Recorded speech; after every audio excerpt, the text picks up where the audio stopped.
Hey, what's up, lightboltjoe here. Today we're going to discuss the season 7 finale, book 7 finale, Dark, of Netflix's original show, Dragon Prince, Mystery of Averroes. I have always been blown away with this show, and there's a lot of mythos, there's a lot of lore to this show, and it's hard to remember a lot of it if you have not seen it consecutively in order. So, within regards to a lot of time jumps between books, a lot of time jumps between seasons, time jumps in regards to how long it took for something to come back up. I forgot certain history, and I'm glad in the beginning of this they went through the beginning of the series history, where Zubea, who is Ozymandias's mom, the arch dragon, um, she had ordered Runan, who is an assassin, as well as Rayla's father, to go kill the king of Katalis, Ezrin's father, Ezrin and Callum's father. And Rayla's biological parents, mom and dad, were the ones who were guarding the egg to begin with, the Dragon Prince egg to begin with, to which Viren had taken, and that's when the whole quest of, Callum, Rayla, and I was going to say Sokka, but no. Callum is voiced by Jack DeSena, who is the voice of Sokka in Avatar: Last Airbender.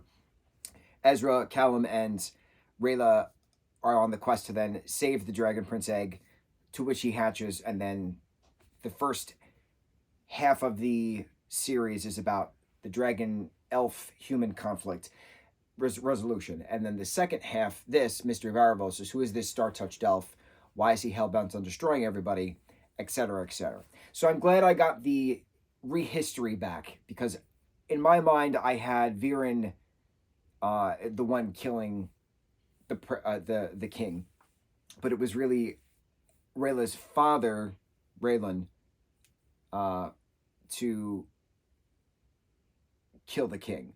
Okay, so now that we're caught up on this, this has an appropriate means of continuation of character development.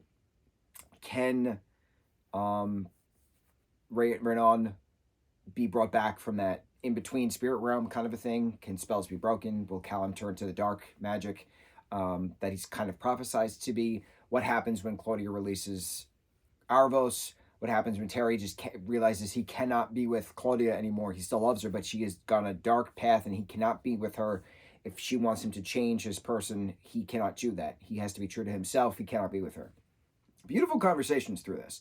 Arvos giving his backstory, why he is hell-bent on bringing constant darkness. It's a big, fu to the rest of the star elves, to the cosmos elves, who were the creators, and they took his daughter away from him because she was bringing magic to humans, and that can't be. But yet there's magic with humans now. That's what the purpose of mages are, high mages in different kingdoms. What happens with Queen Amaya and what is the other queen's name of the star-touched elves, of the sun-touched elves? The names are escaping my mind.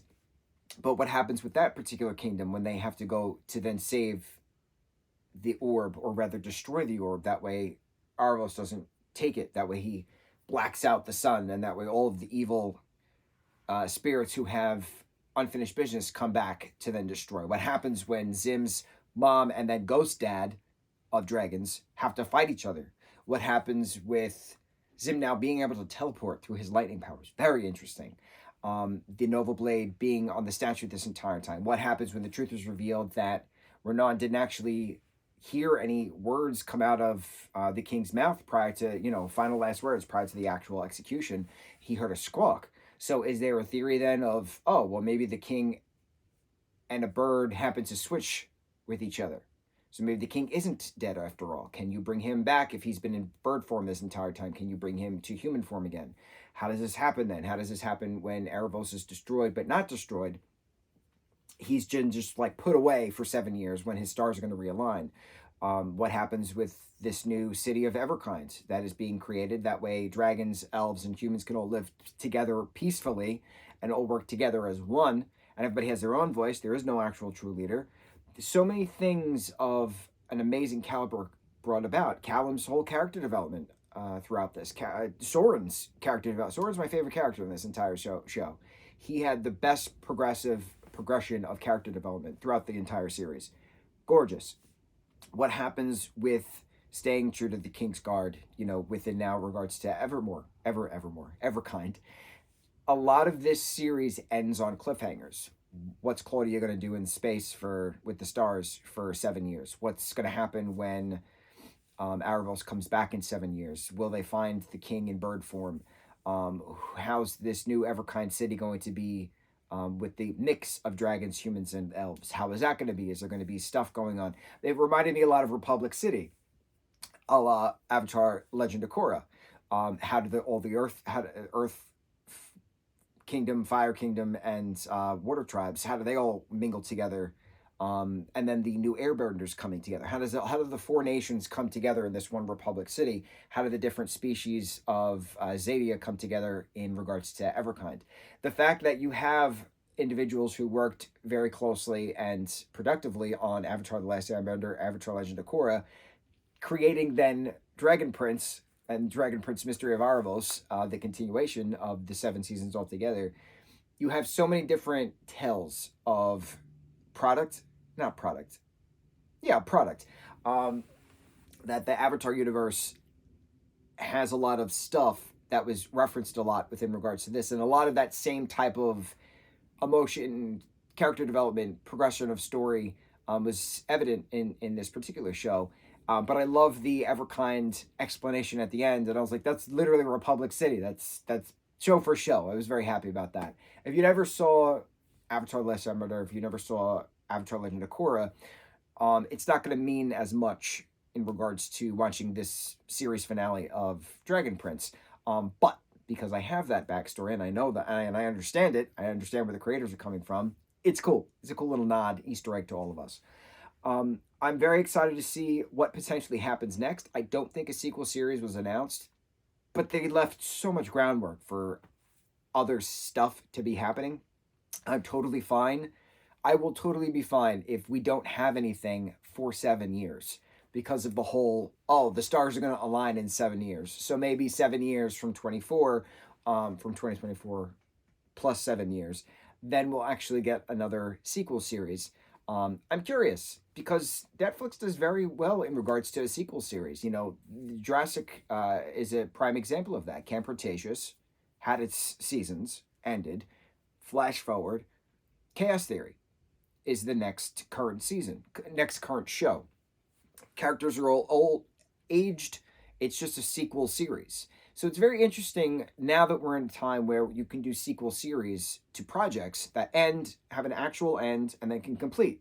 Even if it didn't complete and continue on, it would have still made perfect sense on how it ended. So this is a good example. This has a fine ending, totally fine. I love the ending. Everybody was all about sacrifice. How are we going to help? How am I going to sacrifice myself for the greater good? On all fronts. Very nice. But even if we don't get a sequel series 7 years later, it's fine. This was a wonderful ending. But part of me really wants a sequel series just because of how many unsolved things that they left hanging. And cliffhangers are fine in certain extents. This is a good example of certain extents. But the writing caliber of this show is superior compared to other shows because of the talent that comes from Legend of Korra as well as Last Airbender. It's very interesting when you're watching something and you can tell that certain people have worked on the same projects together because of the vibe, if you will, because of the aesthetic. It's very interesting. And that particular start back in 2005 on Nickelodeon with Avatar: The Last Airbender, I never would have thought almost 20 years later. No, 20 years later. Wow. 20 years later, 2005 to 2025 is 20 years later. It's still so prevalent and relevant and poignant to society 2 decades later, that the storytelling can translate into other projects from the same creators and producers and writers, as well as influence other things in regards to different media analogies, etc., to modern day life. So I'm very interested to see what happens next. I'm a strong proprietor. The past happened. We have to learn from the past because it brought us to the present, and what we do in the present then shows us how the future can be. So what's the future going to be now in regards to these different shows from the same group of individuals have done? What's the next project? What's the next influence to bring in certain things? Is Jack DeSena going to be yet another voice actor in another project from these individuals? I hope. We shall see. Season 7, Book 7, Dark of The Dragon Prince, Netflix original show. Absolutely iconic, glorious, gorgeous, astounding, superb, excellent. On to the next review. Mahalo.